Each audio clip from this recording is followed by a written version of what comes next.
Well, welcome, welcome, welcome. We are back talking to professors around America about important topics related to society. Today, we're talking to Professor Josef Chytry, Chytry. Chytry. Chytry. Okay. Mhm. Yeah. Josef Chytry. He just wrote the new book, Cosmic California, towards José Vasconcelos' Cosmic Race and its Aesthetic Era. Professor Chytry is the author of Cosmotheism, The Cytherean Cycle, Mountain of Paradise, Reflections on the Emergence of Greater California as a World Civilization. That's the one that I met him with. And The Aesthetic State. He's founding director of the Center for Aesthetics and Politics at the California College of the Arts, San Francisco, as well as founding managing editor of the Oxford University Press Journal, Industrial and Corporate Change, at the Haas School of Business, University of California, Berkeley. He was also a Humboldt postdoctoral fellow in philosophy at the University of Tübingen and received his doctorate in philosophy and politics and the history of ideas from the University of Oxford, one of the most famous English universities, one of the most famous universities in the world. His present project is What is a Californian? There's a little bit of a background.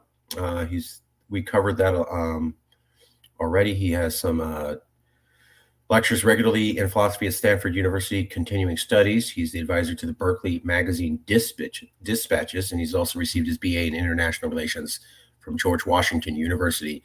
That's a really good university for that. A Master in International Affairs from Columbia University and a Doctor of Philosophy and Politics and History of Ideas from the University of Oxford.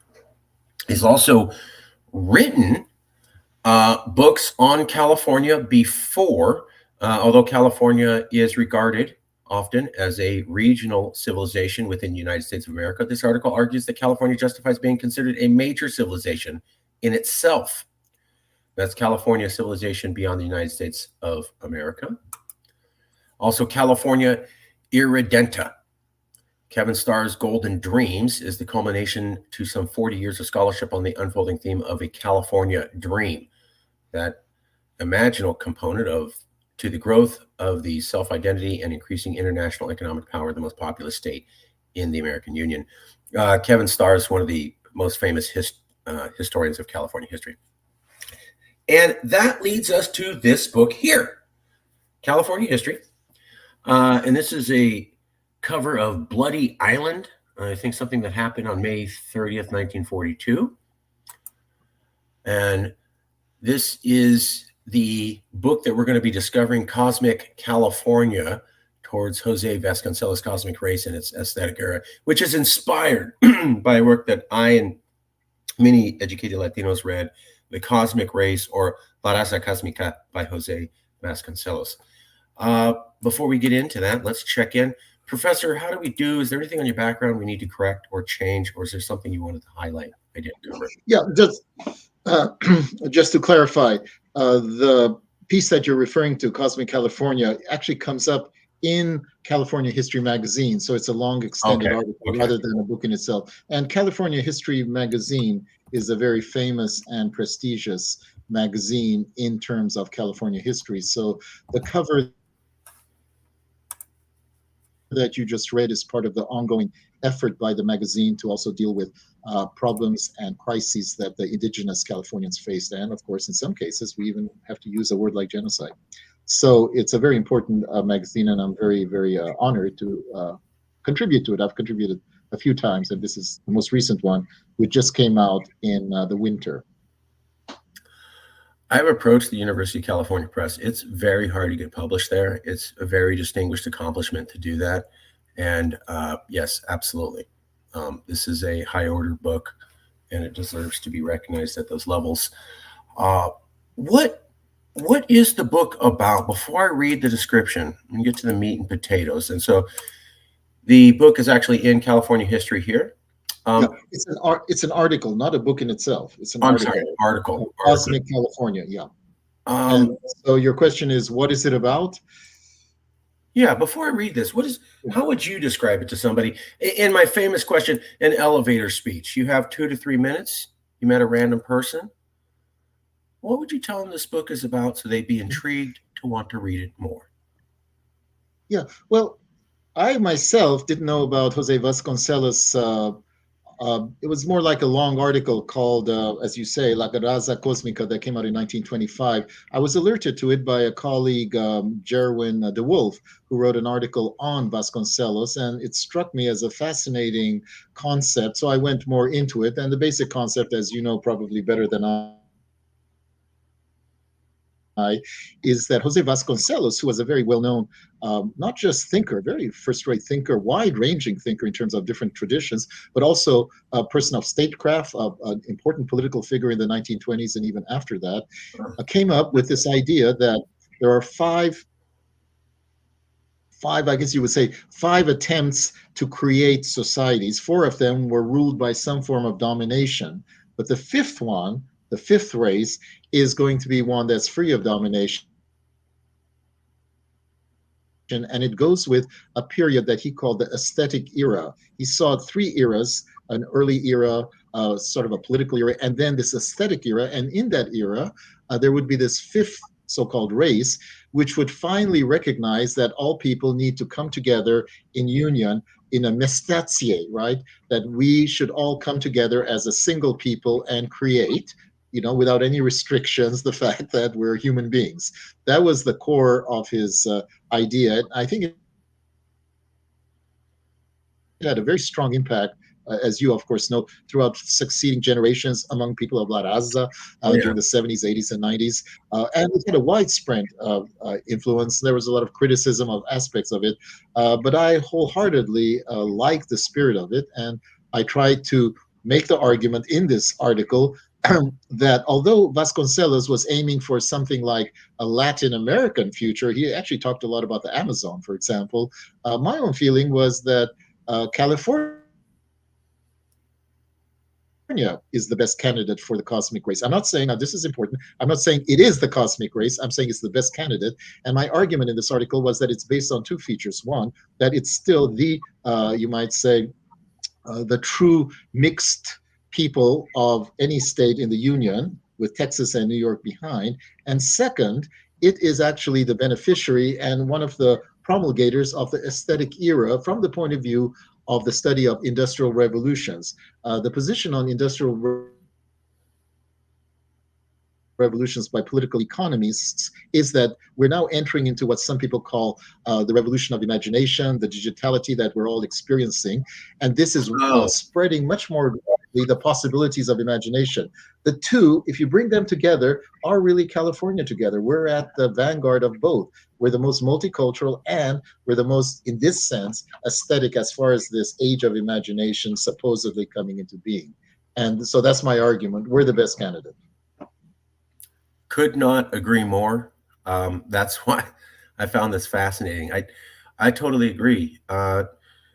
I wrote a book, California's Next Century 2.0, a while back, and I argued something similar that Uh-huh. we're the most diverse place in the world.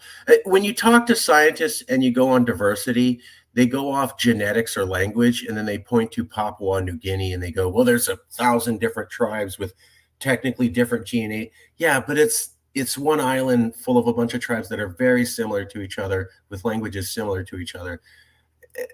That's the scientific definition of diversity. I always look at it, where are you having people from Asia, Japan, China, Armenia, Mexico, El Salvador, coming together. That's how I view diversity, because Me too. that's so when you look at it that way, I think California is the most diverse. I've heard an argument about Houston, but uh, Houston's only been recently, and it's only one city. Whereas I like to say I'm in the backwater part of California, and we've had Armenians and Japanese and Jewish people and Chinese for 100 years here. So we're as diverse as like Houston was a century ago. It's kind of new to them. It's not new to us. The highest rate of interracial children born in America is in Sacramento. It's been that way for like the last 10, 20 years. So Oh, interesting. I didn't know that. yeah, we do diversity. Not perfectly, of course. There's problems. Not saying that, but I would agree with you. We are one of the best candidates for everyone a place where all the different people come together, like we were talking about before the show on Alameda Island. And there are some great examples of integration. Let me read the description, if I may. Um, One of the more controversial themes in contemporary readings of race is the Mexican author Jose Vasconcelos' 1925 call for cosmic race, Raza Cosmica, to transcend all prior races in the course of the inauguration of era Aesthetica and Human Evolution. Although his language was later picked up by Chicano celebrants of La Raza and has received a variety of endorsements and critiques within a burgeoning literature comprising Latino critical race theory, no suggestion that contemporary California civilization may be the best compelling candidate for Vasconcelos' project has yet been essayed. Carefully analyzing Vasconcelos' arguments, this article exposes important shortcomings in his belief on the behalf of the future Latin American race, clarifying the failure of his political efforts to redirect Mexican revolutionary politics in the 1920s, and exposing the bankruptcy of his later flirtation with fascism. Um, this article takes up the most promising feature of Vasconcelos' arguments, namely his advocacy of mingling all races, mestizaje, to sponsor contemporary California's containing key features of that particular vision. Oh, wow, yeah, Oaxaca. Okay. What inspired you to write this book? Why did you, this is my classic standard question. Why did you write this book and why did you write it now? And when did you start thinking about this? What inspired you to do it? And why was now the right time? I don't know about the right time. I work according to inspirations. As I say, my colleague Jerwin DeWolf brought up Vasconcelos in the first place, and I was ready to jump on it because it opened up sorts of dimensions that I've been working with ever since I wrote my book, Mountain of Paradise, on the idea of California as, in fact, a greater civilization, which I hold even more firmly today. So I wanted us to direct ourselves towards the kind of really redemptive role that we have to play as Californians. And I thought that the whole Vasconcelos argument of cosmic race was just perfect for that purpose. And I guess you could say it comes at the right time because here we go again into the 2024 election, as we were discussing earlier. And there are some very important factors and considerations at play as we'll see how this thing unfolds. And in all of that, I think, as you've probably noticed, I'm sure, I noticed that the other party, from the point of view of the future, has severely attacked California, particularly San Francisco and Oakland, trying to make the argument that the other side ends up in the kind of conditions that are troubling, are problematic, have to be dealt with without any question by Californians in these two places, and conveniently or overlooking that they're not saying a word about an economy that's still number 5 in the world if it were independent, that's at the at the edge of all the most important industries today, from biotechnology to entertainment, digitality, etc. I don't need to go into any of the details right now. There's no question that they're right in signaling out California as the other, because California is the standard for a future United States, I think. And that's why I would say there's something apt about emphasizing not only the importance of California, but also emphasizing that what makes California worthwhile for others who are not in California is the whole concept of a cosmic race, or if you will, use a gentler language, the notion of real mixing together of human beings into a new kind of a culture and society. I So I don't want to get too into it, but yes, there is a difference somewhat between the two options for American presidency coming up for 2024. Whenever Trump came in 2016 and whenever he seems to come back in popularity, there always seems to be discussion on, should we have immigration? Is diversity a good thing? And I keep thinking, these are debates you can only have in America. Mm-hmm. We don't have these debates in California. Last time we did was the 1990s, 3 decades ago. We just don't go over, well, maybe we shouldn't have immigrants and maybe we shouldn't have Mexicans. Like, that's just not we're way past that, bro. We're so way past that. maybe you guys have that option, but this idea we're going to kick out a third of our population or 40% is ridiculous. So these are debates that are like in an era in the past for California. And I keep seeing America kind of going, no, let's have this debate again. And I view it as destructive for our society. Like, we're going over, should we have immigrants again? Really? We've had immigrants for 500 years here from Asia, Latin America, Europe, That's what it France, is. etc. You know, California goes back before the Pilgrims ever landed on Absolutely. Plymouth Rock, having Latin, Indian, African, Asian, Jewish, European people living together. This is who we are. We've done it for longer than America.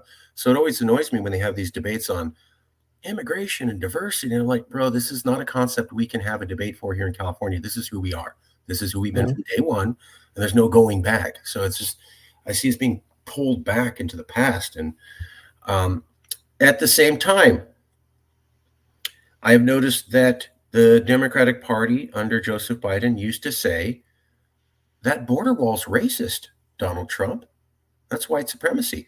Donald Trump putting Latin kids in cages, that's white supremacy. Donald Trump saying, we don't want you to come to Latin people, that's white supremacy. Donald Trump using pejorative nicknames for Latin people, that's white supremacy. And yet we've seen Joseph Biden do every single one of those things. He's backed up the wall. They didn't call it fixing the wall. They called it repairing.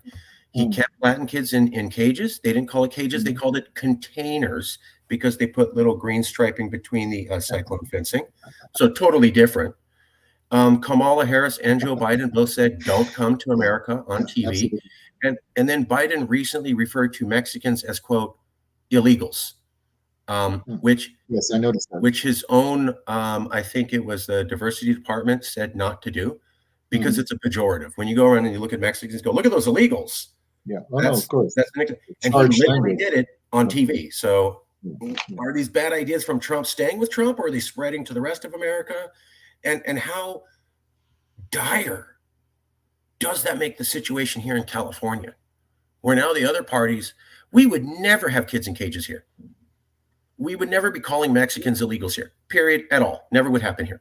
Not in the last 30 years. So how safe should a Californian feel about the kind of diversity that we have and appreciate and have had for half a millennia when looking at the future of America, given this upcoming election? You're bringing up an important distinction in principle between California and the rest of the country. California is originally, let's be blunt, it's indigenous and then it's Latino, Spanish and then Mexican. That is California. When you say we, what do you mean? As far as California is concerned, we already included, or was, the Latino basis, the Californio basis, and there were many ups and downs. I was just recently going over a book that I highly recommend by our first real American philosopher, Josiah Royce, who was born in Grass Valley. And in 1886, he wrote a fine book on California, as well, interestingly, as a novel about some feud at some ranch. You know, he wanted to also be a writer. But the book itself, California, 1886, goes in great detail in terms of key elements. He knew these people. He met Fremont. He met secretaries of state who were all part of the takeover of California in 1846, 1848. And he came up, if you don't mind, if I can just find this quote. He came up with this statement I want to recite or read to you. He said, the Bear Flag affair, which is a real joke, from this we can date the beginning of the degradation, the ruin, and the oppression of the California people by our own, meaning, of course, Europeans from the Atlantic coast. In all subsequent time, the two peoples, as peoples, have misunderstood and hated each other with disastrous effects for both, and especially for the weaker. We came, as it seemed to them, by stealth, and we used unprovoked violence. Yet, much of this hatred might have been saved had we come peaceably and open-heartedly. So this is 1886, already a very sensitive Californian. Josiah Royce recognized the very awful starting point of the relationship between Americans and Californios. And hopefully some of that has been mitigated over the succeeding periods, although I also highly recommend Tomas Alguayer's great book, Racial Fault Lines, which showed the degree to which racial categories were exploited to eventually put people of so-called Mexican Latino background on the lowest level in terms of status and power. So there have been some very, very serious battles, and it started off very badly, as Josiah Reyes, who certainly is not a Latino, emphasized from the very start. But he's a Californian. He's a And he's a Californian. Californian. He was And, always a lover yeah. of California. He ended up teaching at Harvard. And that's the thing that gets me is so when yes, California was indigenous and then it was the Latino period, but even during the Latino period, they had Scotsmen, Jewish men, Frenchmen, African Americans, and indigenous people adopt Spanish names and become very powerful in Spanish in California society. Exactly. Alexander Yes. Lebensdorf was the richest black man in the world, I think, at one point here in California. And one of my favorite stories is you'd have these Scotsmen come, and then they'd marry in a beautiful Latina from a California family. So it'd be like William McGillicuddy, Cornhouse, Vasconcelos, right? Like it'd be all these heavy Scottish names and then a Latin name. And there was a lot of people in early California history like that because there was immigrants coming in and you could marry into the society. And if you were Jewish, you could marry an indigenous or Latina bride from a well-to-do family and be accepted in, and et cetera. So it's just great. And you know, he was a Californian. There were people who recognized that it was wrong at that time. I'm glad he did the scholarship. I'm still concerned because when I talk to Californians, they have no concept of that conquest period. When the Americans came in, conquered, set up military dictatorships, I think for 5 different generals over 5 years, the 5th one just ordering California to be a state, trained in a bunch of people, and then made all the indigenous people, all the Mexicans, all the black people, all the Asian people second-class citizens. I think segregation was instituted within 1 year of the American invasion. And my favorite part is the Latino. The Americans were the illegal immigrants first, and they didn't care when they invaded. So I love when people say, oh, these illegal immigrants, and I go, how did you come to be in charge of this place? Through illegal immigration. Yeah, nobody knows that history. I looked at my little niece and they teach State Ascension Day. So this is what they teach in public schools. Congress had a vote to make California a state. Yay! That's it. That's it. I've talked to college professors. I've talked to high school students. I've talked to kids. I've talked to older people. Very few people know what you and I know about the horrible history. It's just, and I'm like, why don't we teach this in public schools? Why isn't this class in our high schools? Why isn't no idea. It's not. And if I have relatives in Texas, you go to Texas, they know all about their history, every single minute day. And in California, we're like, do you know how we became a state? There was a vote, and then it happened. That leaves out so much horror, white nationalism, ethnic cleansing, genocide, apartheid, military dictatorship, second-class citizenship, dispossession of rights. And we love being diverse and doing the right thing, and yet we have no concept, I found, of our horrible Nazi-esque history from 1846 to 1852. We literally committed a genocide, and we gave receipts to people from the California government. Well, there is the argument that there was a brief moment, I think one scholar refers to 1830, 1880, when, notwithstanding the negatives that you've brought up, there was the possibility of greater union, and it didn't come off. And that period is one that we need to spend some time understanding how that skimmed off into forms of domination that you just described very eloquently. One of the features, if I may bring this up, that also is overlooked, since you brought up the whole business about becoming a state, is that actually, generally speaking, what happens when an area becomes a state is it first becomes a territory with a governor. That never happened with California because in 1848 and 49, Congress was dealing with matters that led to the Missouri Compromise, race matters of 1850. So twice they adjourned without making California a territory. And that meant for the people who were living there, and now the majority was Americans coming across from elsewhere, was we need some sort of government. And they actually came together and created a constitutional convention in 1849.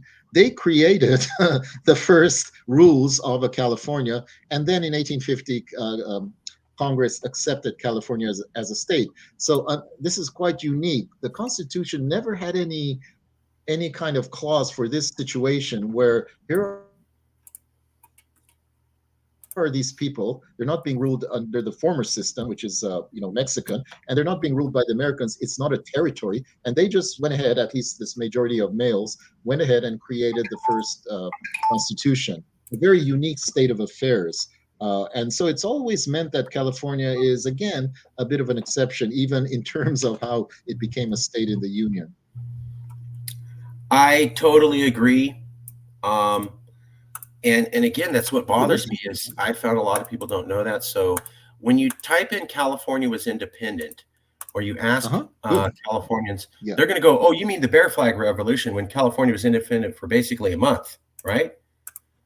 No, that's not what I meant. I meant when California was independent for a decade, or as long as Texas was independent, from 1836 to 1846. And this is what kills me. I have a bunch of the Mexican sides from Texas. Every Texan knows we were independent from this year to this year for 10 years before we joined America. We could be an independent nation because we were an independent nation. No one in California knows that we were independent from Mexico and America for 10 years. It was the same amount of period as Texas, just as independent. They all know about it. They're proud of it. Almost no one knows about it, and we don't celebrate it. And I'm like, isn't that weird, the difference between a people who know their history and another people who don't? And that's why I loved your book, because you were getting at things that are true that I feel we need to know more about. Well, there's an important difference, though, with Texas. When you're talking about this pride about being a Lone Star Republic, this was Americans flowing into Texas and taking over from the Mexicans. In the case you're describing, 3646, this is actually the autonomous movement within California itself. And so who is going to represent that? Who's going to take pride in that? The Americans who came in from outside ignore it, as you're right, and therefore it's forgotten. That's perfectly correct. Even the person who was governor of Mexico, the first California-born governor in 1836, even he is completely ignored. He's buried here in Oakland at a very important burial site. You may know about it. It's that area up in the hills. He's there. Nobody makes any visits to him or pays any attention to him. When you read about his history, they talk about him as being a drunk. Well, Winston Churchill was a drunk, but one doesn't emphasize that in terms of the historical account of it. So there's no pride in that period, as you correctly point out, when California was really autonomous, almost independent. And I find that anathema because I think we're returning to our natural state. So in that period, again, Jews, French, indigenous, Mexican, El Salvadoran, Filipino, Chinese people, African Americans, all living together. And they were largely saying, well, we're going to do our own policies. Well, where are we now? Jews, African Americans, Latinos, El Salvadorans, Chinese, Filipinos, all coming together. And then we love telling the federal government, we're going to do what we want anyways. We told Obama we're going to do what we want on marijuana. We told Trump we're going to do what we want on COVID. And then when Biden was president, we told them we're going to ignore you and do what we want on masks anyways. So I'm like, this is who we are. This is our native state. We're returning to our original culture. And that makes sense because it was a 500-year process to get to where people thought this way. And I'm like, it's incredible to me that we don't know this history when it's very obvious the native state of who we are today. And what I see us doing now is going, isn't this great? We pulled off this diverse republic. Must have been just chance luck. Like, no, it wasn't just chance luck. It just happened. And California just happened to be diverse. And they just happened to have a high mixed. I mean, when you talk to professors today, that's what they think. Uh, what an incredible chance coincidence that California turned in to be so diverse and mixed. I'm like, no, it wasn't. It's 500 years long. It's older than America. Why can't you be aware of that and call yourself an expert on history? I don't understand. Well, that surprises me that you say that. I think you're right, but the research on California is good. I mean, if you actually go into the amount of scholarship on California from the very beginning, there's a lot of good material. It's not like it's it's beyond reach. So there's no interest, as you say, in actually giving the credit or looking seriously at what California is all about. I like to date California from the day when it was actually named, which is May 3rd, 1535. So I may not be alive in 2035, but I'm sure you will be, and you'll be able to celebrate the half millennium presence of California. That should be at least given some credit, maybe a little party or a little procession. Yeah. May 3rd. That's a long time. That's a very long time. May 3rd. Yep. I was blown away because I'm very pro California. I'm a big guy on California. I didn't even know our history. I was meeting other people, and there was some guy going, "Did you know we were independent?" And I'm like, "Oh, the Bear Flag Republic?" He's like, No. And then he named these other guys I never heard of, like Juan Alvarado. And I'm like, who? What are you talking about? And he's like, wow, you are Mr. California and you have no idea about this? And I'm like, I've never heard what you're talking about, bro. So big education for me. And what was crazy was I wrote this little essay here. I can't find stuff like this on the internet. Like I can find some, maybe a one quote from Ken Starr saying from 1836 to 1846, California didn't take orders from Mexico. And that's the only reference on the internet. It's really hard to find essays and articles just straight up saying we were independent. I'm a bit surprised. I thought you'd find more, but that's interesting. Yeah. No, this is important that you wrote this work. Professor, if you find that I'm wrong, please come back. Let's discuss it. I would love to be wrong. No, you're not wrong. That's correct. That is correct. In 1836, Alvarez, as governor, really made California autonomous. There wasn't much control from outside. And then by the early 1840s, there was no control at all. There was the struggle between, who was it? Castro in the north and Pio Pico in the south. That was going on while these major events suddenly took place in 1846. The Bear Flag Republic is a joke. I mean, any careful study of it will say there's nothing heroic about it. I think, as I say, the Royce book, if you don't have time, that's the best account because he was a contemporary. And he looked into the primary sources, talked to the people, said the whole thing was a very bad joke. Fremont had no right to come in as he did. The official position of the U.S. government under Consul Larkin was, we want California maybe to become a sister republic. We don't want it to be taken over by the British or the French.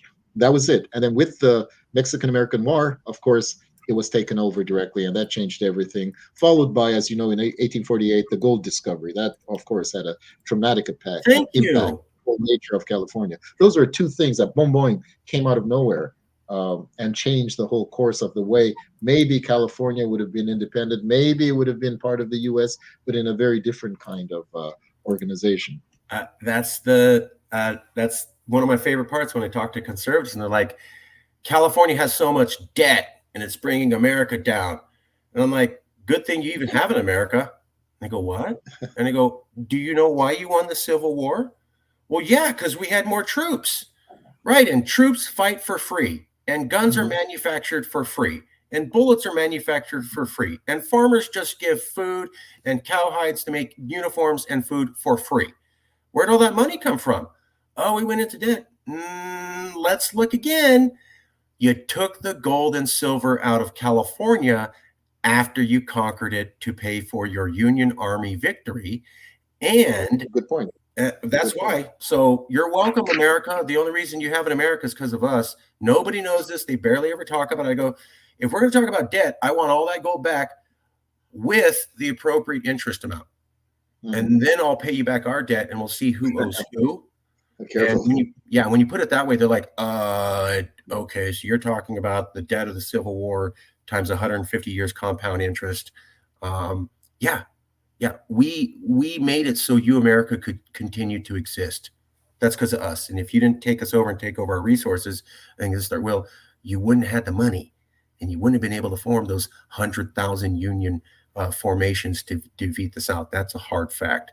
The other part is that when I see progressives go, oh, California can't leave, it's made America progressive. And I'm like, do you realize California was forced to be a state so that slavery could exist? What? Yeah, look it up. It's called the Compromise, 1850. California came into the Union so they can make a deal with the South so that slavery could continue to exist for another 10 years. So our entry into America kept millions of Black people enslaved for another decade.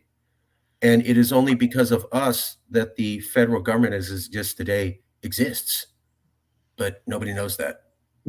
Like, this is incredible. I mean, you owe us. By the way, we didn't ask to be taken over. You kind of took us over and then disenfranchised 85% of the population here, bussed in your own ethnic foreigners, and then gave them first person status. I mean, that's kind of literally what the Nazis did in Poland. Literally, sort of, you're bad ethnic groups, you move. Here's the right people. They'll take over your homes and property and run it for you. That's what the Chinese also did in what's it, Tibet. You're the wrong ethnicity. Xinjiang as well. Yeah, we're the right ethnicity. You're the wrong ethnicity. The Uyghurs. Yeah, exactly. We'll come in and we'll run it for you, and 85% of you will be disenfranchised and second-class citizens, even though this has been your land for thousands of years or hundreds. So let's get to the questions. By the way, I want to give homage. Oh, there you go. There's Josiah Royce. Yes. It was showing that while you were talking. It was up while you were speaking, so people could see it. Good. This is the book. It is a.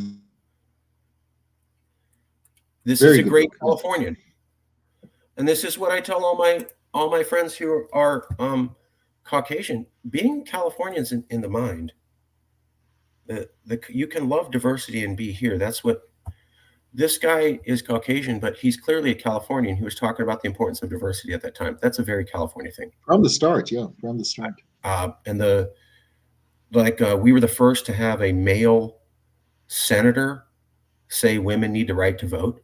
I don't think we were the first to give women the right to vote as a state, but we were the first to have a guy go to Congress and say, I think that took place in one of the Midwest states. Yeah. Something like that. And it was like, wow.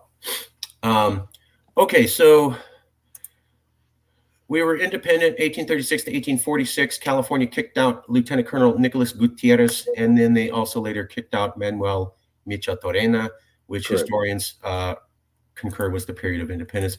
We're going to get to the hardcore questions now. Okay. Let me boost this up. And forgive me, everybody. This is me. These should be exact quotes from the book. I want to boost it up so everyone can see. Okay. I think we've pretty well covered it as far as the whole idea of Raza Cosmica. There you go. Oh, I should mention one thing about the Raza Cosmica that distressed me about Vasconcelos. Although he was, again, going in the right direction, he stopped short of recognizing the Asian people. He had some very ugly things to say, which you will find in my article, about the so-called yellow people. He thought the Chinese were too populous. He had a very high opinion of classical Indian culture. He wrote about it, the Bhagavad Gita and so on, but he thought they were a degenerate people and so on. So he didn't really include the Asian side of California. He was much more oriented towards, again, the American, the Latino, and so on side. So I had some severe criticisms of him for that. Yeah, I don't see how you could celebrate big diversity and then not accept diversity. That isn't. Yeah, I know. Okay, I didn't know that. Thank you for telling me that. This happens more than once, by the way, with people. That's sad. They love diversity, really and then it turns out, there's nothing right here. Yeah, it is sad. It is sad, yeah. But I just mentioned that. I mean, I admire a lot of Vasconcelos, but I have to be very harsh on that. Yeah, please do. I was just introduced to him because I was told, Mexican people are very diverse. So like in my family, we'd have blancos, negros, y chinos. So people who are light-skinned, people who look like African Americans, and people who look Asian, in addition to people who look Latin. And that's just, it could all be in the same family. And so looking that up, I was like, oh, this is a great thing from this idea. I didn't know he did that. That's really disappointing. It's like, It was a bad period. If you remember, the 1920s was the most severe restriction on immigration from Asian side, etc. And I think he fell into some of the prejudices of oh, that the time period. yellow peril or whatever. Yeah. Yellow peril, exactly. He used that language, unfortunately. And the irony is that he was a remarkably astute and sophisticated student of classical cultures. He knew his Indian culture, he knew Chinese culture. Didn't have any effect as far as the practicalities. Wow. Yeah. It reminds me of, I had some of my relatives from Texas come to California to visit, and we took them up to the Bay Area for the day. Okay. And this was a Latin person I was related to and a Caucasian person they married. And they're in San Francisco. And at the end of the day, they're like, we're ready to get back to Texas. And the Mexican relative that I had who lives in Texas, not California, a culture to Texas, not California, was going, I know these people said, oh, I don't like all these Mexicans speaking a different language. I can't tell what they're saying. But you know what? I agree. I don't like all these people speaking different languages and I can't tell what they're saying. And my mom and me and my aunt and everybody who's from California just looked at her like, we didn't say anything because we're like, do you understand how ignorant that is and hypocritical and negatively ironic? Yeah. Anyways, I think we covered this too. Juan Batista, we were independent. Alvarado, yeah. Okay. Absolutely. Let's move on. Now, as I say, one should give a little more credit to Alvarado. He's not given enough respect. He's our first California-born governor for Mexico, of course, but he was a very astute fighter for California. And as I say, the books about him somehow degenerated into, well, he was an alcoholic, but who cares? That's what I mean about they don't want us to know our history. That guy's basically our George Washington. And that's a great, I view that as an even more California story. He's an immigrant to California and he fell in love with the place. Great. We had a governor called Schwarzenegger, same thing. I'm not endorsing his policy, but having immigrants come, adopt the culture and begin to lead us, that's a California value. We don't get weirded out by someone came from a foreign country and they've been here 30 years and they talk with an accent. Because if they speak about us and we hear that you have our same values, we're like, yeah, you're us. Go and do yours. And I just find that unique. They don't really do that in many other places in the world. You need to be born there and you need to be of that group to be able to That's true. lead. True. They don't really like people who look like they came from a foreign country and are telling them what to do. Here, well, Schwarzenegger is a good example because, as you know, he came hoping to be successful in entertainment and bodybuilding, and he was coming to America with a love for America, but fundamentally, he became a Californian. And as you follow his politics and so on, he was a Republican, turned out to be remarkably open to so many different ideas. And now, of course, he's a very important figure in environmentalism. And so he does show what happens if you come here, you're a true Californian in due course, and the kind of ideas that come out of that. Schwarzenegger is an excellent example. Whatever you think about his politics. Which yeah, exactly. And the thing I point out is, show me the other Republican. Show me the other Republican who pushed climate change and made it their career. Name the other Republican who's not politically destroyed and in the last 30 years has made climate change their call. And I go, that's California. And when I hear people talk about, oh, you had these Republican presidents from California. California used to be Republican. I'm like, was it? I know on paper they put Republican, but Ronald Reagan and Nixon, yes, were conservative, but they did things like, let's start counting Latinos. Let's pay reparations to the Japanese for internment. Let's apologize for past histories. Let's have certain land protected. Let's fight for the climate. I'm like, no Republican's going to do that today. Those are California ideas. I understand they were both warmongers, but there's all these other things they did. I'm like, show me other Republicans doing that. It didn't happen.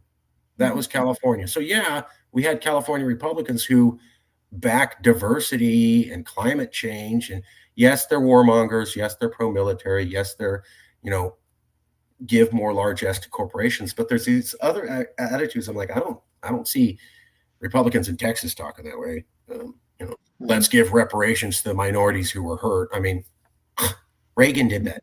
I, you know. Anyways, what was California like for minorities before and after America took over? We talked a little bit about this, but you had a Mhm. great quote in here. How would you describe it, Professor? Well, the first period, I think, is a very difficult, demanding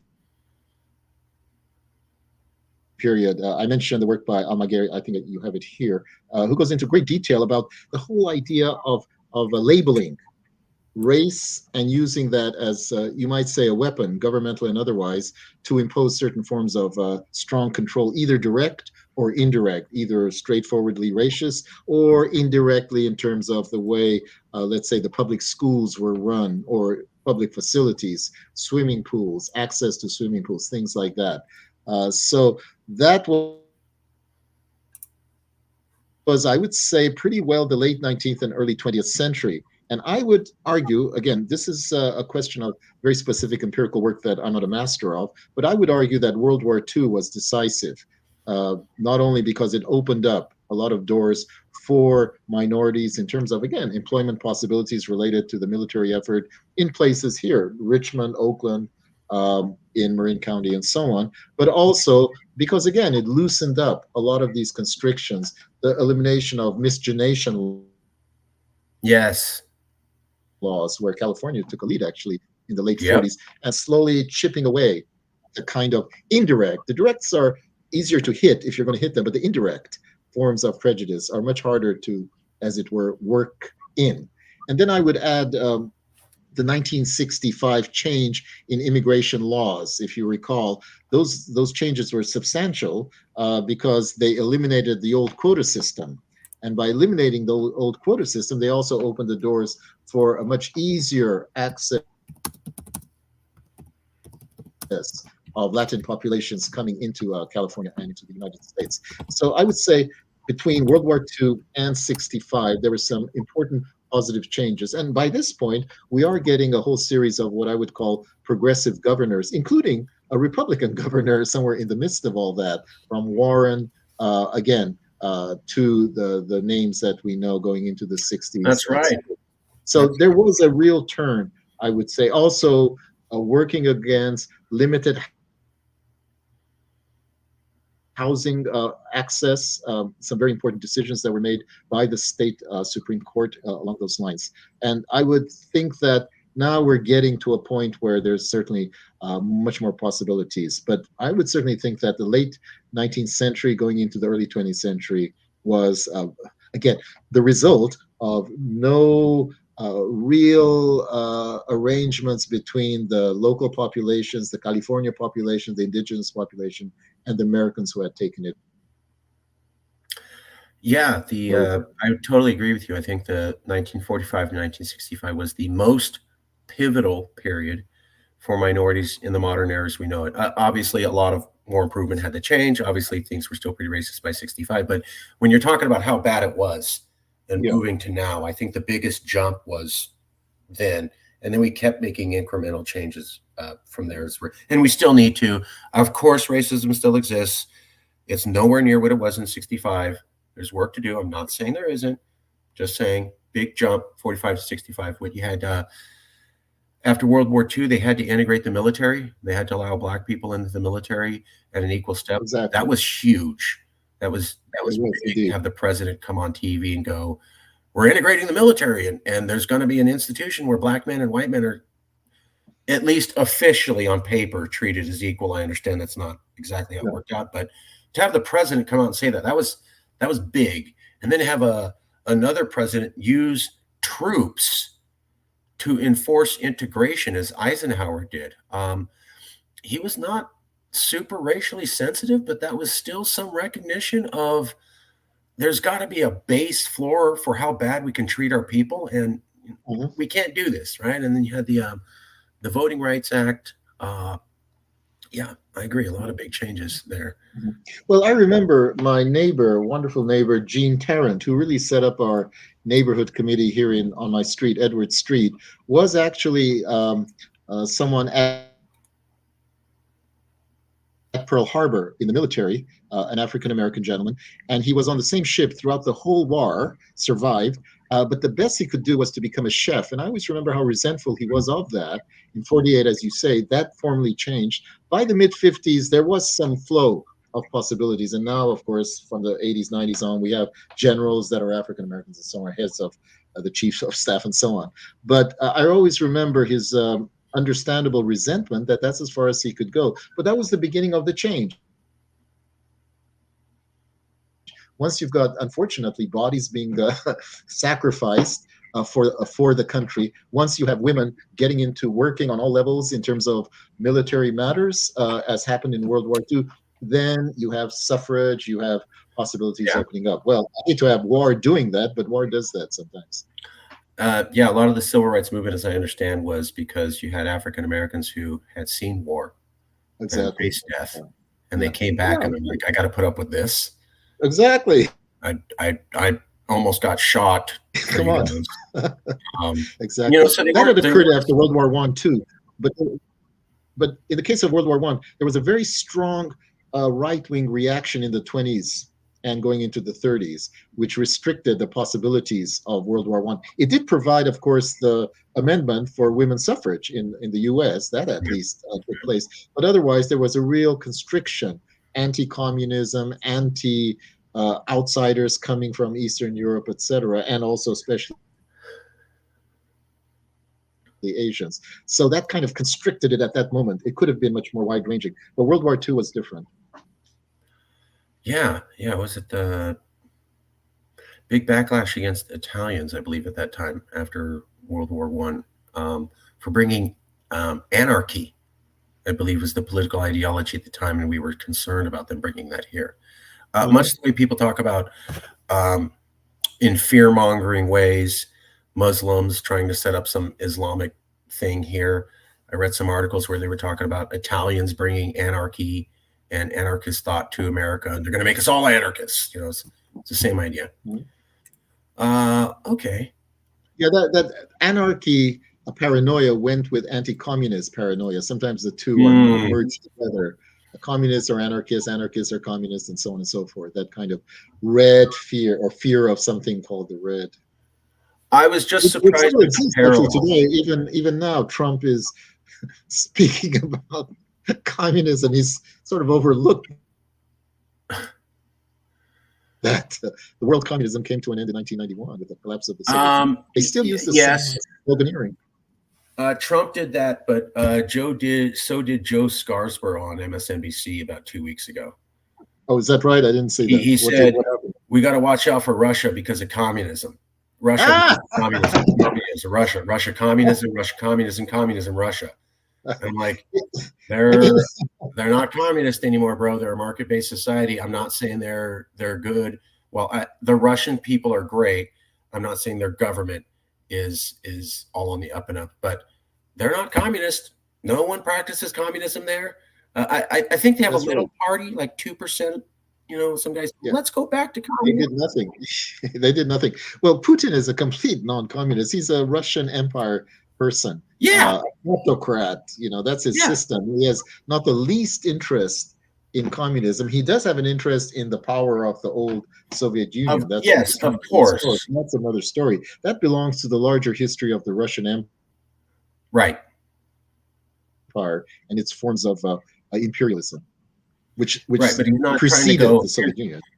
Yeah, they're still trying to present him as he's going to have this opposite ideology and force it all over Europe. And I'm like, that's just those. They don't do that anymore. It's about money and resources.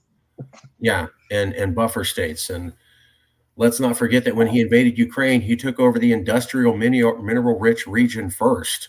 Yeah. Coincidence? He took over the mineral-rich region first. I was like, coincidence there? Yeah. It's about cash. I think we covered this a little bit. This is the last. How diverse is California compared to America, compared to the world? The point of your book was to suggest that California might be the best candidate for a cosmic situation, Rasa Cosmica. As far as population, and then also with the Industrial Revolution thing, I argued. Now, I was using psychologist Sarah Khan. material, Sarah Khan's studies, which were a bit detailed, maybe too detailed for our discussion, but they had to do with how people identify themselves as one or more race and so on in terms of the usual census business. So using one category, which again can be questioned, I'm not disputing that. She came up with the conclusion that we meaning California, were by far the most multiracial population in America, with Texas and New York behind. So I was satisfied with that. I don't know the evidence or the statistics for other, shall we say, Mesoamerican countries. Maybe they're more mixed. I'm not taking a position on that. My article made the move that if California is the most multicultural state in the US, which I believe can be confirmed statistically, insofar as statistics work, then the combination with the whole business about the aesthetic era that Vasconcelos equally required for a cosmic race applies distinctly to California. There's no Mesoamerican country that can match us on that level. So it's this combination of the two. We're the most multicultural in the US, at least, and we're the most advanced in terms of this move towards this new kind of economy, which we could call an aesthetic age, following Vasconcelos, with some differences, but still it works. So again, it's worth remembering that I'm making the argument on these two matters, not just one. I can't really confirm we're more multicultural than I don't know, Guatemala or Honduras and so on, or even Brazil, for example. Right. So I would definitely agree. It's easy to say that we're the most aesthetic, technologically communicative, I think was the way you were defining it. We invented the internet, we invented the smartphone, we invented the laptop. We have the most internet-based companies here. Silicon Valley's here. And despite what everybody said, including New Yorkers on their Miracle Mile, people in China, people in Japan, people in Israel, no one has created a Silicon Valley that's as vibrant and creative and as innovative as the one that we have here. And people have been trying for 3 decades. They can't pull it off. So I think that's a given. We have that. Then we can move to, is California the most multiracial, cultural? I think it is, because when you look at interracial children, the product of thing, we're crawling with it. Sacramento's had the highest rate for many years. Houston's a good candidate. But the thing is, I've been to New York City, and I've been to Texas, and I've been to Houston. The Mexican side's from Texas. They have this saying, the moment you're outside of Houston or the moment you're outside of Austin, you're in Texas. It's similar to a phrase you may hear, the moment you're outside of Atlanta, you're in Georgia. You also may hear, I know what that's like, by the way. I know that area. Yeah, so you get the idea. There's also the moment you're outside of New York City, you're in New York State. So I'm in Fresno, the interior backwater, right? Along with Sacramento.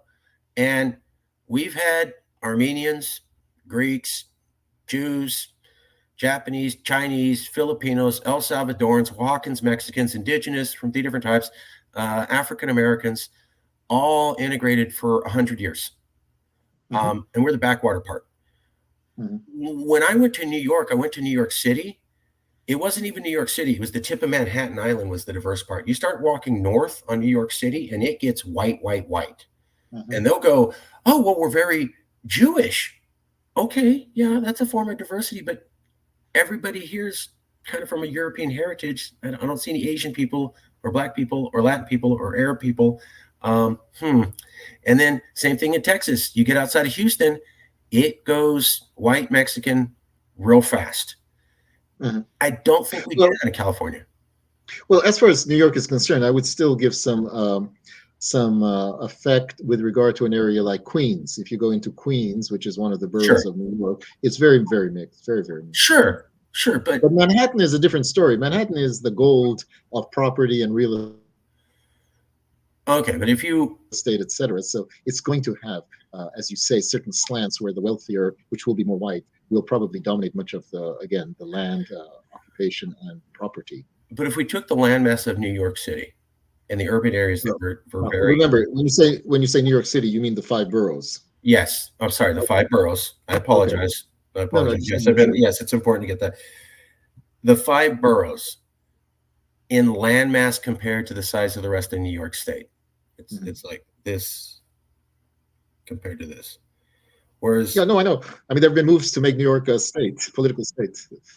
yeah, Yeah, and I'm just saying the same thing about Houston that's a different and story. Austin. You can go to these places, but the moment you step outside, it goes really rural and not diverse super fast.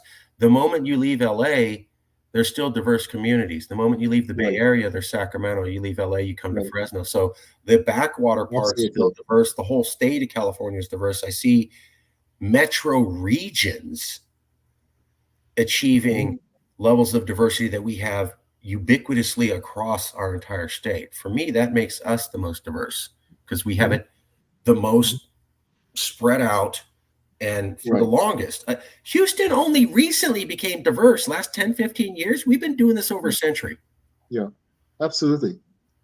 Well, I don't think there's any dispute. The U.S., I mean, California is definitely the most diverse in the U.S. All I was saying about other countries is maybe there's a more diverse place like Sure, Brazil. sure. I don't know, but we're talking the United States. I think yeah, and I think, I don't know if I mentioned it earlier in this recording, but when we were talking earlier, I looked it up. Scientists consider Papua New Guinea the most diverse place on Earth.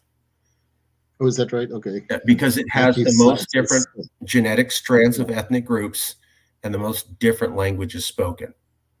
So even though they're all on one island and their languages are very similar and their genetic pools are very similar, because they're technically diverse, therefore that's the most diverse place. The other most diverse place is some part in like Namibia. It's the same thing. We have 300 ethnic groups with 300 languages, all from with no Asians, Latinos, or Arabs. And I'm like, okay, so it's a diversity of different people from around the world coming together. A world city diversity, like Paris, New York, London, etc. I think when you look at it that way, we're at least tops or at the top. Maybe Singapore. Singapore does a pretty good job. Well, Singapore is very Chinese oriented. That's why it was dropped by Malaysia when it became independent. It was actually forced out because it was too Chinese from the point of view of the Malaysians who are not Chinese. Right. But in any case, your question was how diverse is California compared to the rest of America? You seem to be wanting to go to the world standards, Well, which is very it's a admirable hard on your question to part. answer. Yeah. But yeah, it is a hard question to answer. I think the point remains that as far as we're concerned, where we live, this is definitely diversity. And as you point out, it's not today's diversity, it's been around for a long time. With some restrictions, attempts not to have diversity, and counter forces at play.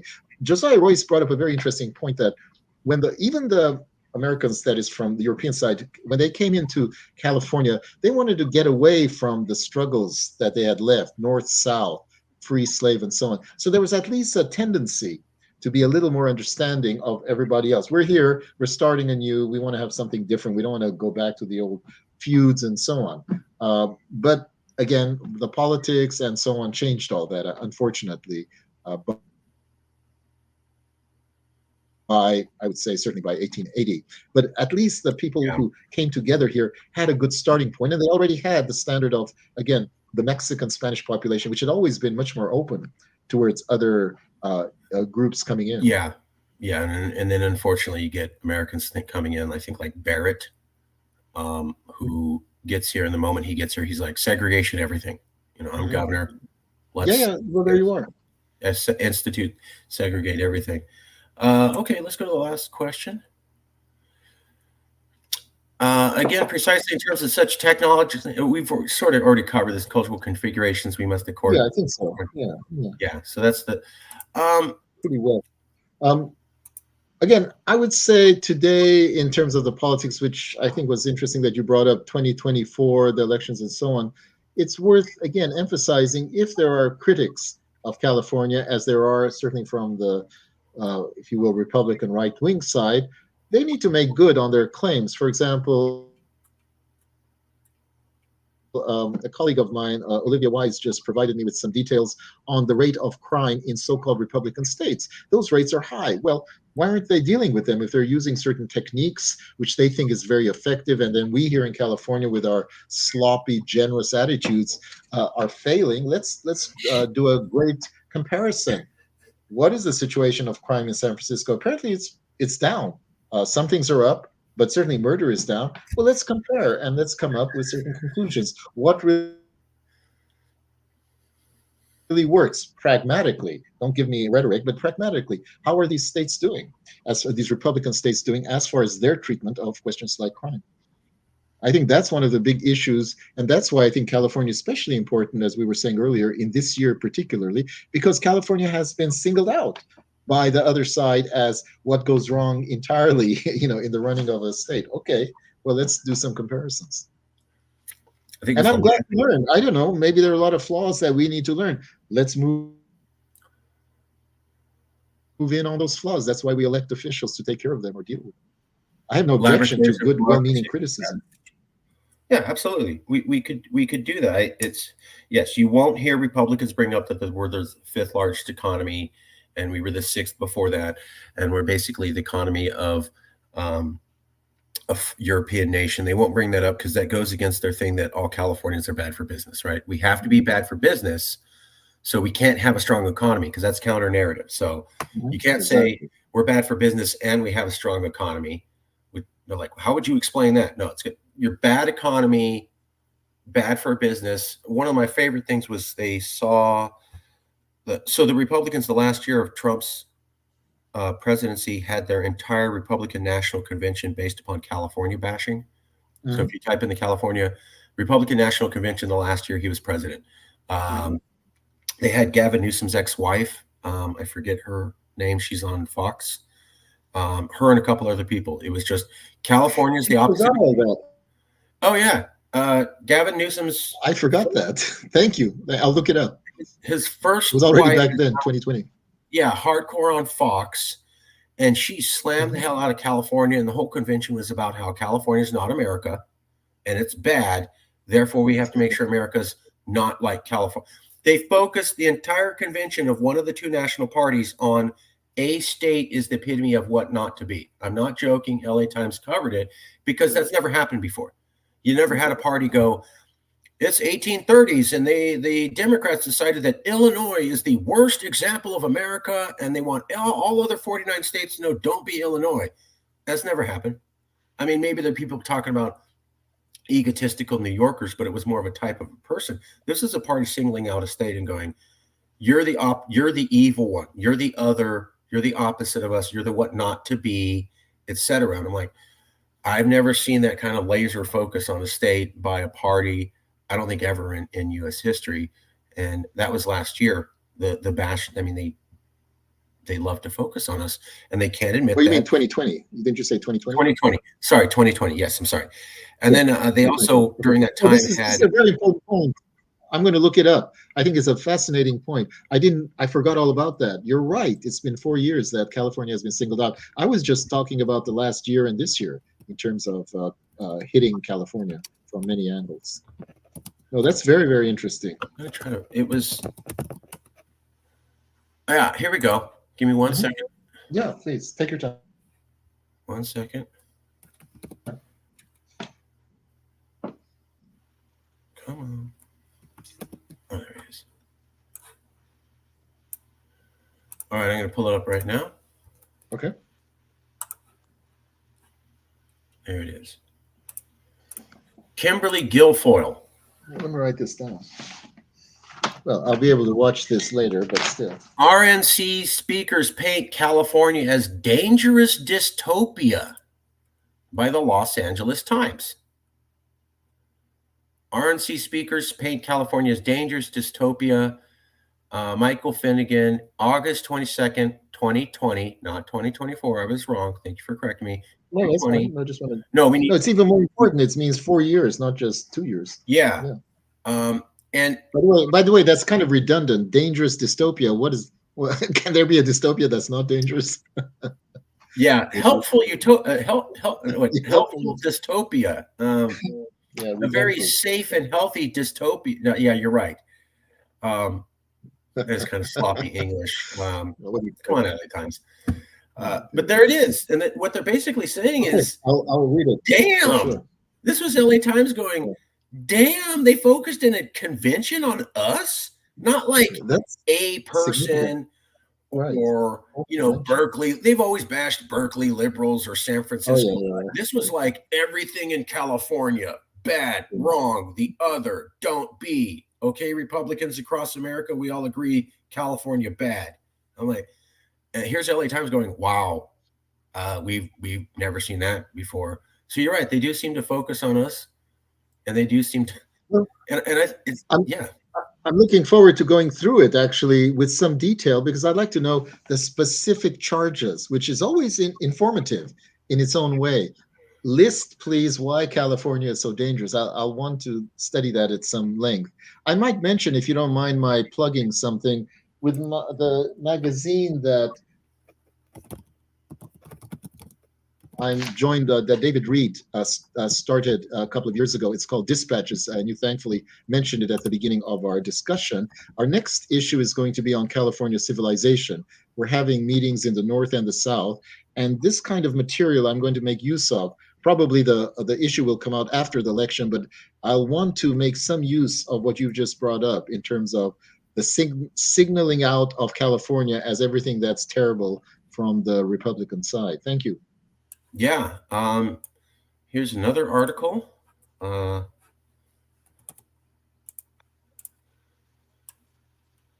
this is from a poll they did recently. Half What's the date? Roughly. Oh, it's already 2024. Okay. LA half Times. of Okay. Republicans say California isn't really American. We That was love a it. Thank yeah. you. So they did they did a survey a few weeks ago and on support and et cetera, and it came out that like half of Republicans said they don't view California as American, and they'd be Wow. hopeful they'd be okay 50% if it believe happened. that the state is in decline.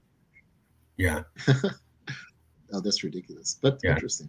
Well, they're looking at what There, they well, so what because I have relatives who watch Fox and Newsmax. All they hear is homeless people on the streets, feces on the streets, and people run into stores and steal things. Now, those yeah, are no, those problems. are serious problems. Yeah. They are, but the way they paint the picture, that's everywhere on every street block, everywhere throughout all of California. Like where you live, where I live, you can go anywhere, and that's just not true. I've been to LA, I've been to San Francisco, I've seen the bad spots. They are Yeah. there.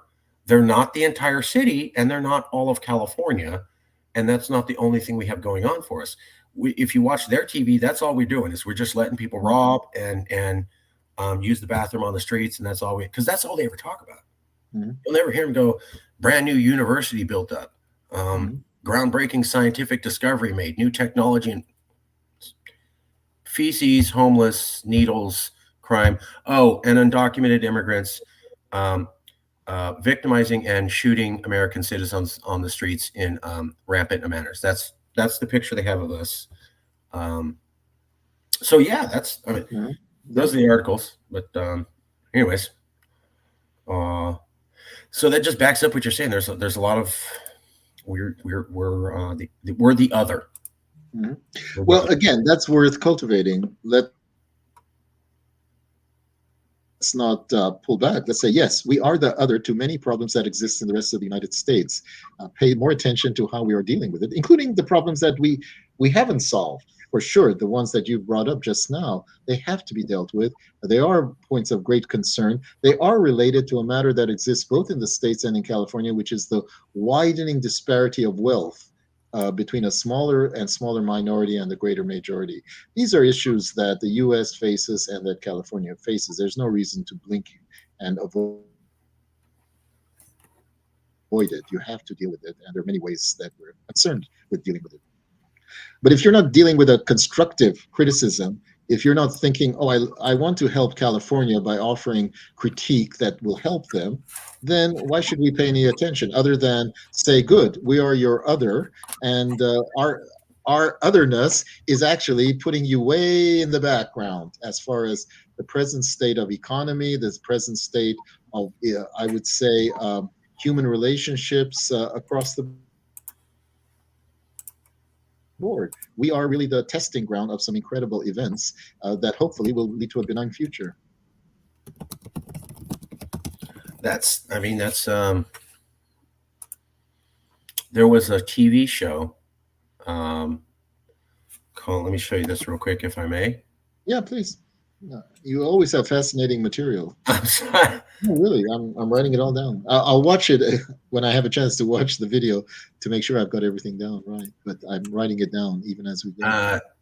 So they had a TV show on Netflix called The Okay, what is Politician. this?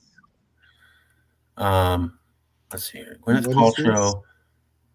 They had a TV show called The Politician with Gwyneth Paltrow. Yeah. Yeah. And on a website, and go to my website and use the hashtag "Let's get the Cal out of here." Shouts Gwyneth Paltrow Netflix series The Politician, running for governor on a promise to lead California's secession from the United States. By Joe Matthews. Let's not start up with that one. Okay. No, but hold on. Yeah. I'm not. In her speech in the video, what she says is exactly what you're saying. These Republicans say that we're horrible with money, we can't tax, we can't run businesses, and yet they can never bring up the fact that we're the world's 5th largest economy. Mm-hmm. I've never seen someone articulate that as well as what you're talking about outside of this fictional character in this movie. That's the only reason that I brought it up. I'll have to watch it. But is the direction of this, whatever it is, series pushing secession? There's one episode where she does that. It's basically about her son wants to work in Hollywood as a singer. Okay. And it's a family drama. It has a lot of singing and drama. There's one episode where they have her do this, and then they never touch it again. Okay. And the only reason I brought it up was that in her speech, when she's saying why, she brings up this criticism. We are always told we don't know economics, we don't know money, we can't figure these things out, and yet we have an economy that dwarfs all the other states because of who we are and the things that we've done, and yet Republicans will never mention those two things in the same sentence. That's why I brought that up. She does that. Okay, I'll take a look. Yeah, I was only a little concerned. The issue of secession, which we haven't touched on, I find pretty worthless. I mean, now you have the secession talk coming out of Texas. Mainly secession talk in California has to do with breaking up the state, which comes up every now and then. It came up originally when the state was considered in the 1848 period. Should it be a single state going all the way to the Rocky Mountains, which was what Alta California was, and eventually was settled into being the smaller, very cohesive state. The one reason at that time that there was a push for the larger was by the Southerners, who then wanted to create a situation where it would break up into North and South, and the South would become a slave state. Right. And that didn't work. Right. So I'm very suspicious of secessionist language coming out of California. Although, as I say, most of the time it's about internal California, not separating California from the United States. My own position is that we are the vanguard of the United States. They benefit, we benefit. There's no reason to shake that up. I'm just pointing out that whenever Trump comes around, Californians get scared. And when he was elected in 2016, Reuters, Ipsos, and Stanford University both did polls showing 32% for immediate secession. That's very reputable. Both those polls also showed that it went up to about 47.5% of the population were not immediately opposed to the discussion. Recently, YouGov, and that's where this LA Times poll comes from, was talking about that. And there's another YouGov poll that shows it's still at that same level of support. So that's all I'm saying. Those are hard facts. Yeah. Blah, blah, blah, blah, blah. People get scared when Trump's here because they're afraid that they're not going to be able to retain the rights and privileges of the America that they thought they knew. Whether that's a correct reaction or not, that's what I saw. The guy's talking about Mexicans are rapists and let's not have Arabs come into the country. And I don't know about immigration and hey, white supremacists, stand down and stand by. That sort of talk. Oh, yeah, I remember all that. Yeah. The feces out of people here. And one thing's for sure, this place will not put up with it. So if it comes down to you got to do this, you got to do that, why don't you give up your love of diversity and immigrants and culture? We're not going to do that. So push comes to shove. Then that's all that it is. I view it as a fear reaction. Unfortunately. Yeah, I agree with you. I agree. When we look at an America that's might reelect him, it's hard to tell people you have no reason to be scared of anything, right? Because we were told he's horrible, he's awful. Okay, well, he won the presidency. Oh, no, that was Russia that made that happen. Actually, no, it wasn't. Turns out that's totally a lie. It was the American people. Okay, but we'll let everybody know he's horrible and then they won't back him. Well, actually, that's a lie. That didn't work out. They still stick with him. Oh, well, January 6th will get them to turn away from him. Well, actually, no, that didn't. The Republicans walked it back. He'll never come back. Yeah. Oh, well, actually, he is running. Actually, he is the nominee. Actually, he could run again. I mean, it's just this nightmare never seems to end for Californians where they look at this guy. Our own legislature said the day that he woke up, they felt like they woke up in a foreign land. That's a hard quote from our legislature describing America the day Donald Trump was elected, because they couldn't come to terms with the idea that Americans would elect this person. Well, it looks like half of America likes this guy, and they might be choosing him Well, again. the fact of the matter is they didn't. As you know, he lost by 3 million votes. It was the whole system by which presidents are chosen. Yeah. He lost by 3 million votes, which people did not elect him. True. He won the presidency, though, by the Electoral College. Exactly, yeah. Which we were told did not happen. We were told the Russian government literally switched voting machines, and that turned out to not be true. However, Business Insider pointed out when he won, Hillary won the popular vote by the amount of California votes. So she only won the popular vote by just the percentage of votes that we provide, which means, and this was recognized by the media, outside of California, over half of Americans support him. So you're talking to the average Californian. Hey, we have a majority. No, Hillary won because of just us, which means outside of us, half of your fellow Americans like everything he said. Mexicans are rapists. We don't need immigrants. Why trust these Muslims? I don't know about black people. They were down. And then when I asked Californians, does that make you comfortable as somebody who loves diversity, loves our values, to know that half of the country you're depending on to keep those don't share them with you and are okay with a guy who calls all Mexicans rapists? And when I ask Californians that, they're very uncomfortable with that reality. I'll leave it there. No, I appreciate your qualification. That was an excellent qualification and worth my thinking at more length, and also the importance of California for keeping this.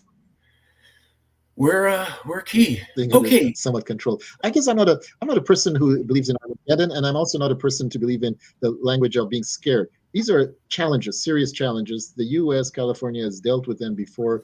We'll deal with them. If he wins the election, we're still a member of the United States with all kinds of rights that comes from a federal system. California has a lot of moves to make, and so we will, obviously, if necessary, we will.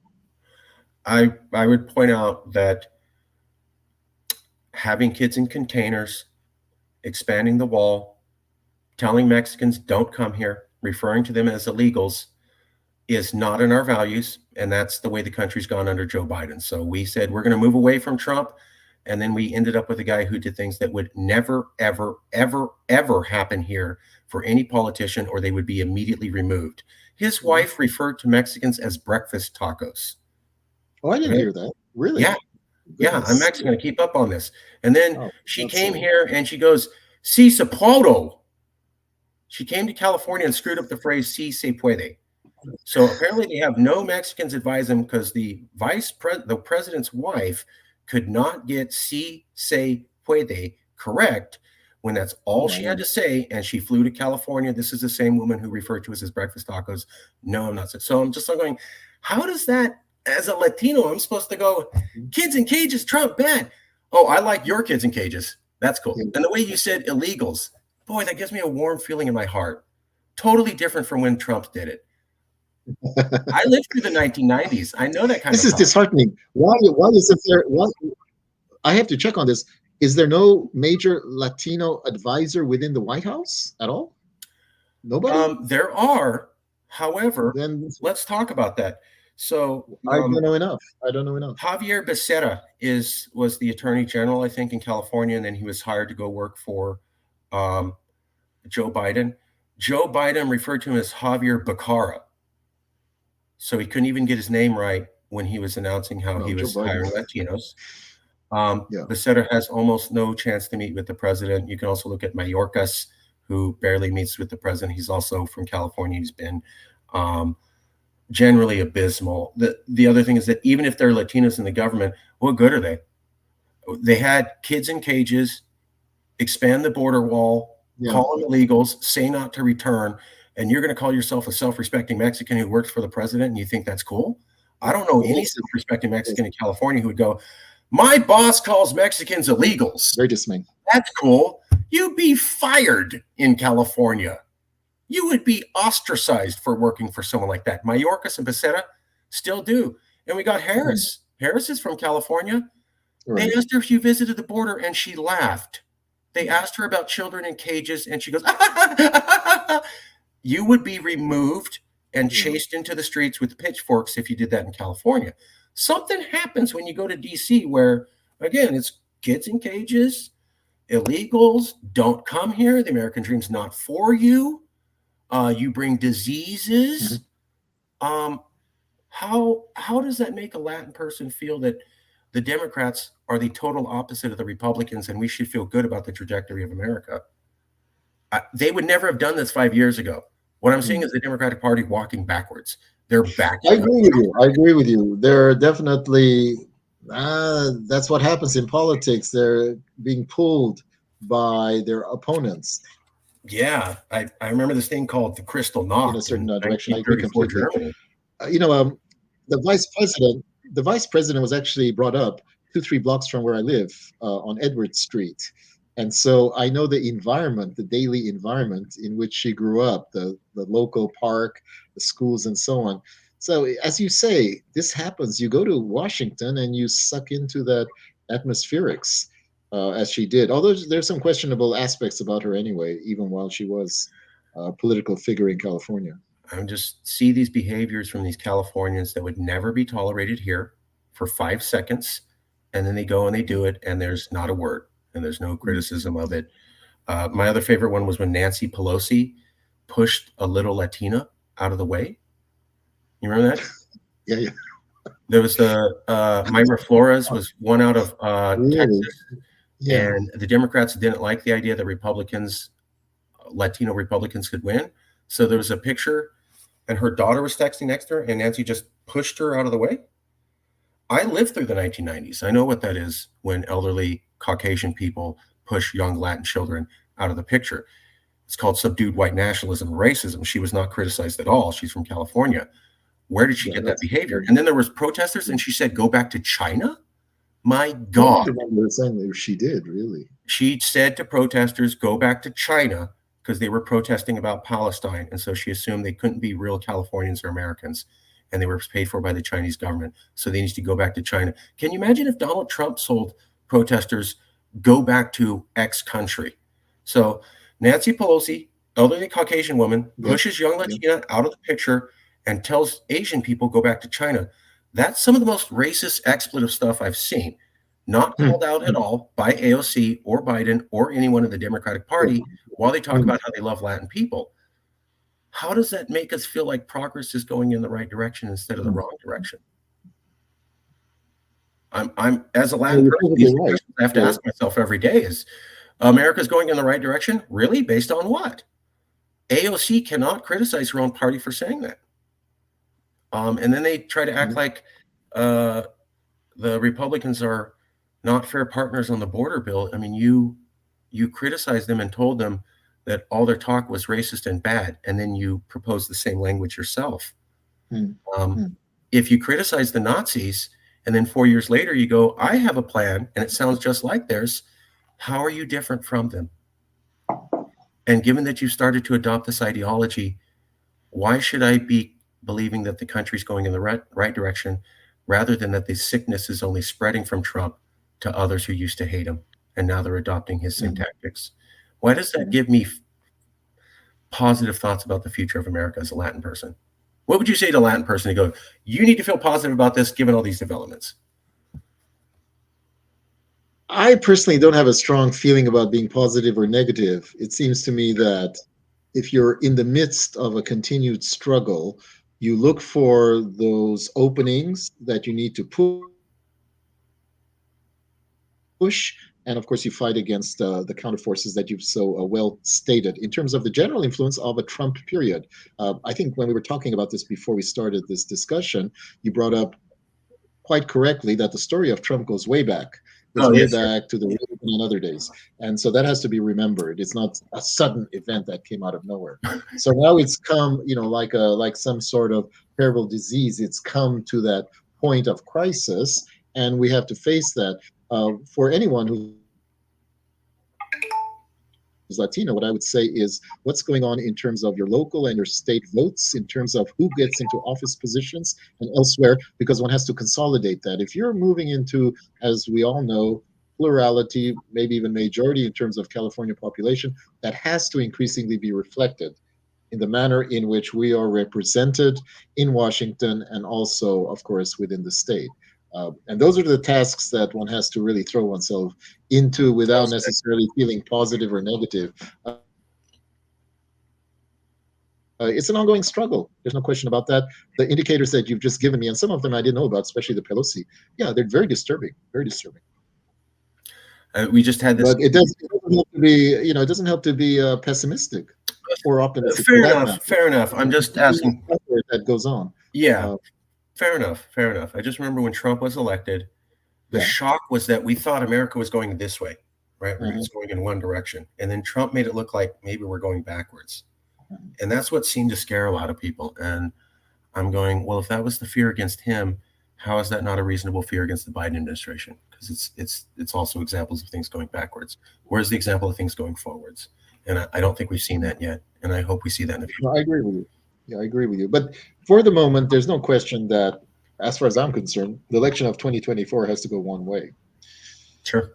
And then we see where we are when the dust settles. I mean, if the dust settles with another Trump administration, the counter moves that have to be taken will be, I think, much stronger. Have to.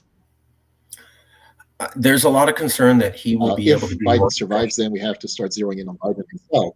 We're starting to change that. And also, everything you've said tells me there's got to be much more of a Latino presence in Washington with the White House. No question. There's a real disturbance there. I would say listen. You can hire a bunch of Latinos, but if you tell them to shut up and don't contradict me. Yeah, that's what I mean. Yeah. Okay, you're not there if you're not being listened to. I hire these people, yeah, who I ignore and do whatever I want.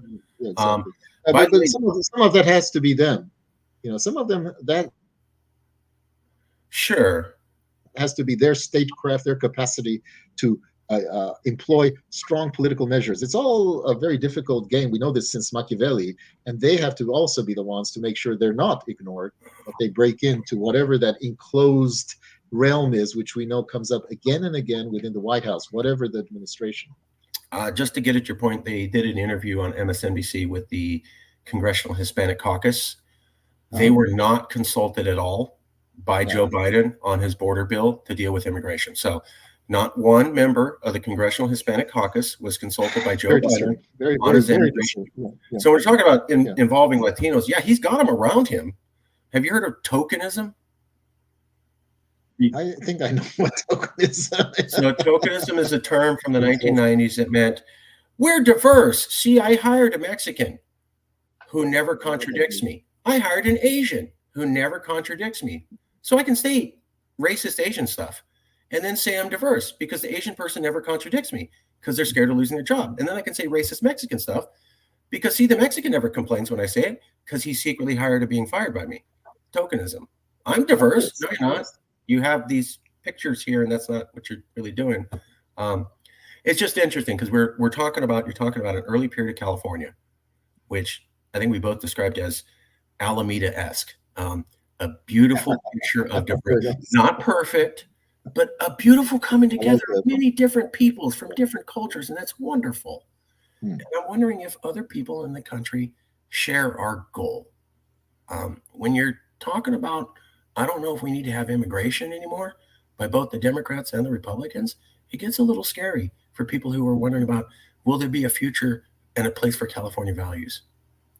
That's all I'm saying. Yeah. Last thing, I am on that level. I am more optimistic than you are, I guess. Fair enough.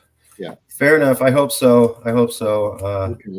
I hope so. Okay, we'll wrap it up. Is there anything about this book that we haven't talked about that you wanted to cover? Were there special points? I read the book. I read the article. Sorry, I read the article. Sorry, in the book California History. Sorry about that. And I loved it. I pulled out the quotes that I thought were most important. But were there sections of the book that I really made an important observation here. I wanted to cover. There was some controversial statement I made in this thing, and I wanted to No, clarify that. everything was fine. I very much appreciated the care you took. I had a section which didn't come up, and maybe Yeah. that was unnecessary. But I wanted to bring to the Californians this notion that, as far as Mesoamerican mythology is concerned, I consider the myth of Quetzalcoatl to be very important. And I believe that it came to California from Oaxaca. After all, the ships that landed in La Paz in 1535 came from Oaxaca. And so part of my article, it wasn't an important section, but it was important for me, was to say, let's give much more attention to the major mythologies of Mesoamerica because we're part of that as Californians. And for me personally, anyway, one of the most attractive aspects of the mythology is Quetzalcoatl. He's associated with peace, with culture, with creative activities, with coming together, with the Mestatie idea. So that was just a little move on my part to again show respect not only for Quetzalcoatl, but for also for those of us Californians who go to Mexico or Mesoamerica. Go visit these places, Teotihuacan, especially Monte Alban, which had a very Oh, strong wow. influence on me when I visited it a few years ago. Wow. Yeah, and I'm so jealous. I try to widen the whole notion. What are we as Californians? Let's bring in this. This is a very important aspect of North American and Central American history and mythology. So I just wanted to bring that in. I hope I didn't take up too much time in No, no, doing that. no. And I love this. I love talking about California history. I love talking about, I mean, when I saw your book and I saw what you're saying, I'm like, I really want to cover this because, like we were talking about, I don't think it's well known. I think some people know it, but I don't think the California people really know their history, certainly not to the level of Texas. And there's a lot of important stuff that you were covering here. We were independent. Just for the public at home, Oaxaca is Oaxaca. So you're hearing the word Oaxaca. That is that word. That is indigenous spelling. I don't believe that's Spanish spelling. They're a ethnic group at the southern border of Mexico who were never actually conquered by the Aztec. So they kind of keep kind of a separate cultural history, although they're Mexican nationals. And they're also a matriarchal based society. You may notice them here in California, and they look just like Mexicans. But if you start talking to them, they're not a patriarchal based society. They're a matriarchal based society, which has a big influence on their culture.